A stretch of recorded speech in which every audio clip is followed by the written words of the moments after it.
മഞ്ഞക്കോടിയുമായെന്നച്ഛൻ പൊന്നോണത്തിനു വരുമല്ലോ. കരിമുകിൽ മൂടിയ വെണ്ണി വെളിച്ചം കാവടി തുള്ളി അണഞ്ഞല്ലോ. മുറ്റം ചെത്തി വെടിപ്പാക്കേണം, പുത്തൻ പൂക്കളമെഴുതേണം. ഓണത്തപ്പനയൊത്തമടുക്കാൻ ചാണം എഴുതിയിരുത്തേണം. ഓണസദ്യതോർക്കുന്നേരം നാവിൽ കൊതിയുടെ പെരുവെള്ളം.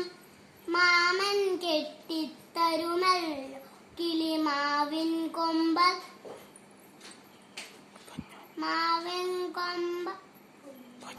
പൊന്നൂഞ്ഞാൽ. പഠിച്ച പാട്ടുകളെല്ലാം അപ്പോൾ പാടാൻ ഓർമ്മയിൽ വെക്കണം. തൊട്ടാവാടിത്തൊടിയിൽ കിളിയാം തട്ടുകളിച്ചു തകർക്കേണം. ശർക്കരമാവിൻ ചോട്ടിലൊരോമ പച്ചില മെത്ത വിരിക്കേണം. മെത്തയിലങ്ങനെ ചാഞ്ഞു കിടന്നു മുത്തശ്ശി